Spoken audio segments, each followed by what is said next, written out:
In less than 15 days, President-elect Donald Trump will take over the White House. But next week, the Senate will begin to determine whether several nominees for his cabinet will be coming with him. Senate confirmation hearings for departments and agencies, including state, justice, and the CIA, are all scheduled for the same day. It comes the day after President Obama's farewell address in Chicago. Here to unpack the next round of Senate cabinet confirmations is our all-star panel in Washington. Sarah Isgur Flores is the spokeswoman for Attorney General-Designate Senator Jeff Sessions. Susan Page is the Washington bureau chief for USA Today. And Lynda Tran is a CBSN political contributor, a Democratic strategist, and the founding partner at 270 Strategies. Ladies, thanks so much. Lynda, I want to start with you, and we'll just go around and get reaction from each of you. What do you make, Lynda, of the timing and planning of the confirmation hearings? Well, I think there's been some discussion, especially within the Beltway, about the fact that there are potentially some of the most controversial nominees undergoing hearings on the very same day. Also, the fact that it's happening the day after the president gives his farewell address is probably very smartly designed to try and bump away any sort of headlines that come out of that. You know, the president has said that he expects to, outline a path forward, especially given some concerns that many Americans have given the outcome of the election and how contentious it was. And so having these hearings timed to happen shortly thereafter will certainly take up all the oxygen in the room thereafter. What about that, Sarah? Certainly some savvy strategy, it would seem. Well, I'm not sure there's anything particularly unusual about this. In 2009, I believe that President Obama had 7 of his cabinet members confirmed in the week before when he got confirmed. I don't actually expect that to happen this time, so we actually might be running behind schedule compared to 2009. What about you, Susan? What is your take on it? Well, I'd say Democrats are finding this very frustrating because they complain that some of the paperwork, some of the background checks, some of the financial disclosures have not been done with the speed they were done during when the Obama confirmation hearings were going on, and they've lost their biggest tool because you remember when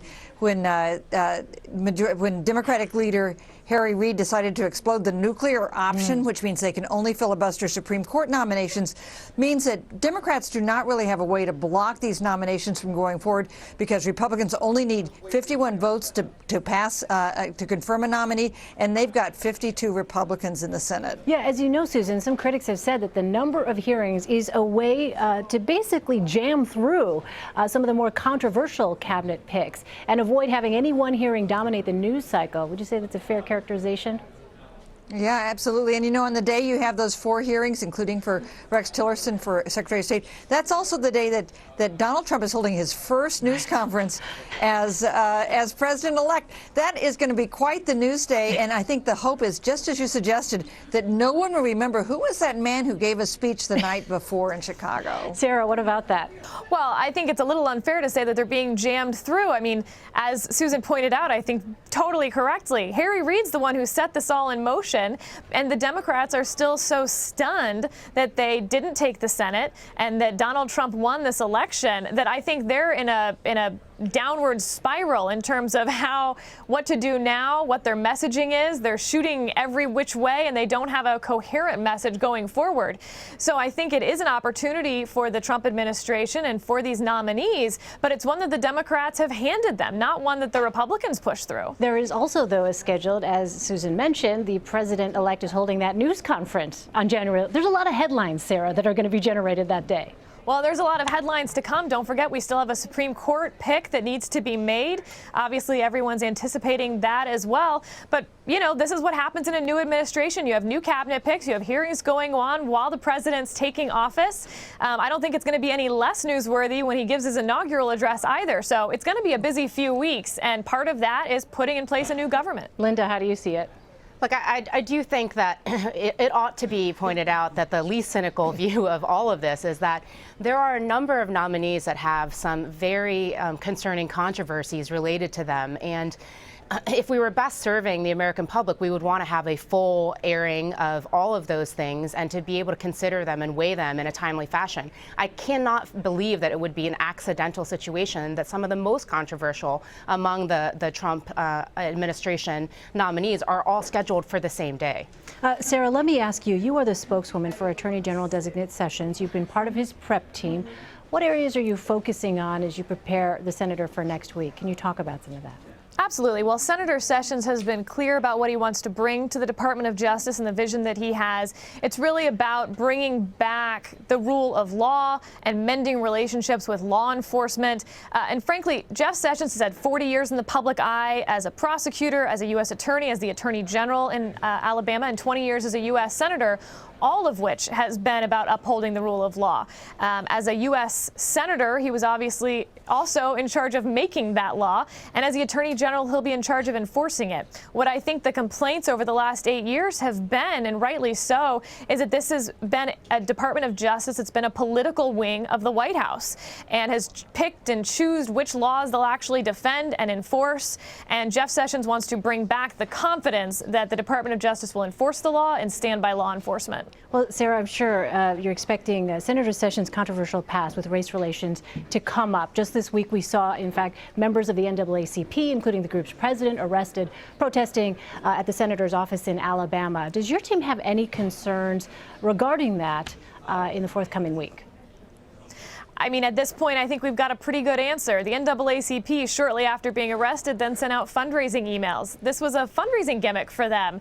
The same day that that happened, the defendant's son in that case that they were protesting back in 1984 actually endorsed Jeff Sessions, said that he was just doing his job and, in fact, had been a very good prosecutor at the time. This wasn't a racially based case. It was brought on behalf of Black county officials and voters in Perry County, Alabama. So folks are going to want to try to go back 30 years and rewrite history and make this about something that it simply wasn't to score political points. I think it's a little bit sad. Susan, what do you think? I think it's going to be hard to deny the Attorney General slot to Senator Sessions. There were some hopes. Democrats and opponents of Senator Sessions had hoped to peel off Jeff Flake, the rather independent-minded Republican senator from Arizona who's a member of the Judiciary Committee. He's announced he's going to he's endorsed Senator Sessions as a vote for him. So has Susan Collins, the moderate Republican senator from Maine. So has Joe Manchin, the Democratic senator from West Virginia. So I think that Senator Sessions seems very likely to be confirmed. But Democrats are quite unhappy that I believe the hearings are just going to be 2 days, the 10th and the 11th next week.